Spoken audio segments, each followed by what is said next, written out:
Assalamualaikum grade 7. This is chapter number 2 and very interesting, one of my favorite topic. What other ways are there to communicate? Communicate करने के दूसरे रास्ते कौन से होते हैं? Suppose there is a person who is deaf and blind, देख नहीं सकता, सुन नहीं सकता, वो communicate कैसे करेगा? Now it's an autobiography.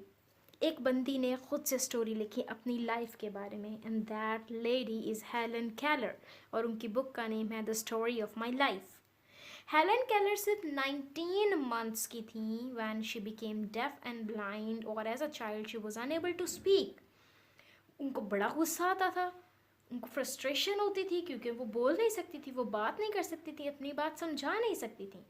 Then उनकी मदर ने सर्च आउट किया और लॉरा ब्रेगमैन एक लेडी थी, उनको पता चला जो पार्किंस इंस्टीट्यूट में थी, blind and deaf, Boston USA में. उन्होंने उनसे कांटेक्ट किया और एना सुलिवैन एक उनकी स्टूडेंट थी लॉरा ब्रेगमैन की. उन्होंने डिसाइड किया कि मैं हेलन केलर की टीचर बनूंगी, ठीक है. और वो टिस्कम्बिया एलाबामा में 1886 में हेलन केलर के पास उसके घर आ गई. The first lesson in life. अब वो अपना एक्सपीरियंस बताते हैं कि मैंने पहला लेसन कैसे सीखा. वो कहती हैं कि जैसे ही मैंने कुछ फुट स्टेप्स को अपने पास आते हुए महसूस किया एंड मैंने अपने हाथ आगे की तरफ किए और मैंने टच किया, मुझे लगा कि मेरी मदर होंगी बट वो कोई और था. उन्होंने मुझे गले लगा लिया एंड कहती है कि वो बंदी थी जिसने मुझे सब चीज़ों से इंट्रोड्यूस करवाया, जिसने मुझे बहुत सारा प्यार किया और जिसने मुझे सब कुछ दिया. वो कहती है उस मॉर्निंग मेरी टीचर आई और उन्होंने मुझे एक डॉल दी. डॉल देकर वो मुझे उन्होंने कहती हैं बाद में मुझे पता चला कि ये डॉल जो है वो एक ब्लाइंड बच्चे ने पार्किंसन इंस्टीट्यूट में दी थी. और लॉरा ब्रेगमैन जो बेसिकली वहाँ की टीचर थी, जो एनए की भी टीचर थी, उन्होंने इसको कपड़े पहनाए थे. ये उसको बाद में पता चला हेलन केलर को. वो कहती है कि मैं उसके साथ थोड़ी देर खेली तो मिस सुलिवान ने क्या किया, उन्होंने उसके हाथ पर लेटर लिखा DOLL, डॉल. उसको बड़ा मज़ा आया, उसने इसको इमिटेट करने की कोशिश की और एट लास्ट उसने उसको करेक्ट प्रोनाउंस कर लिया कि डॉल है. उसके बाद उसने डिफरेंट वर्ड्स और वर्ब्स को किया, जैसे हैट, कप, पिन, और वर्ब्स जैसे सिट, स्टैंड, वॉक. फिर क्या हुआ कि एक दिन उसकी टीचर मिस सुलिवान उसको सिखा रही थी कि वाटर और मग में डिफरेंस. उसको नहीं समझ आया, उसने ज़ोर से वो इतनी कंफ्यूज हो रही थी कि फ्रस्ट्रेट हो गई, उसने ज़ोर से मग को नीचे फेंका, वो टूट गया.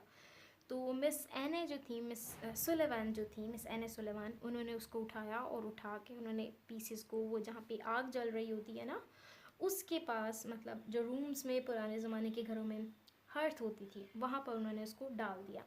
वो कहती है जब वो पीसेस ब्रेक हुए तब मुझे सुकून हुआ कि यार मुझे बहुत तंग करी थी, शुक्र है ये टूटी. मुझे तो समझ ही नहीं आ रही थी ये क्या है. डार्क वर्ल्ड में वो रह रही थी जहाँ पे टेंडरनेस और फीलिंग, सेंटिमेंट्स की कोई जगह ही नहीं थी, ठीक है.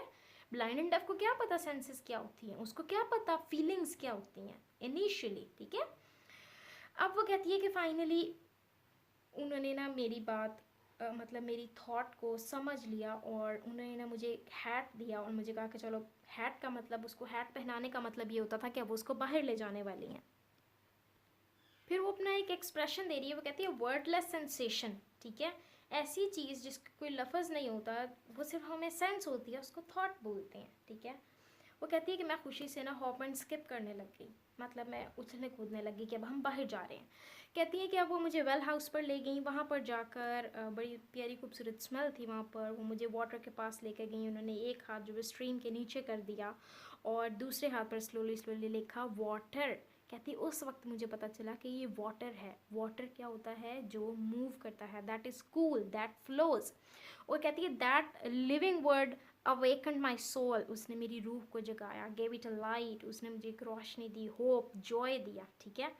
बट वो स्टिल कहती है कि बहुत सारे बैरियर्स है. कहती जब मैं घर गई हूँ ना, उसके बाद later on that day she realised कि हर ऑब्जेक्ट का एक नेम होता है. फिर वो जिस भी चीज़ को टच करती उसे क्यूरियोसिटी होती कि इसका क्या नाम होगा, उसके बारे में सोचती. और जैसे ही वो जब वो घर में एंटर हुई तो उसको अपनी ब्रोकन डॉल के बारे में आइडिया हुआ कि मैंने तो एक डॉल तोड़ दी है, ठीक है.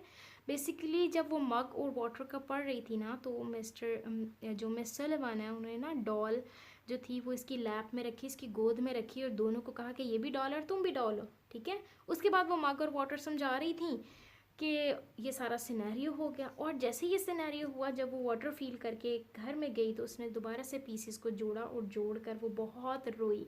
फर्स्ट टाइम उसकी आईज़ में टीयर थे, क्योंकि उसको लगा कि मैंने एक बहुत प्यारी चीज़ को खो दिया। उसमें रिपेंटेंस एंड सोरो की feeling I.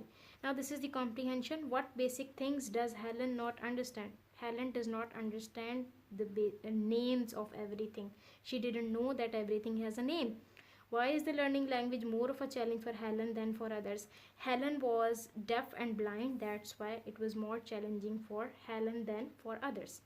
What else is lacking in Helen's still dark world? उसकी still dark world में क्या lack कर रहा था? There was no strong sentiment or feeling of tenderness. What is the significance of smashed doll?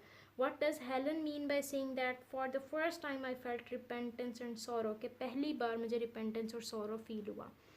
Because she realized that when you hurt something, the things get distorted, the things get smashed up.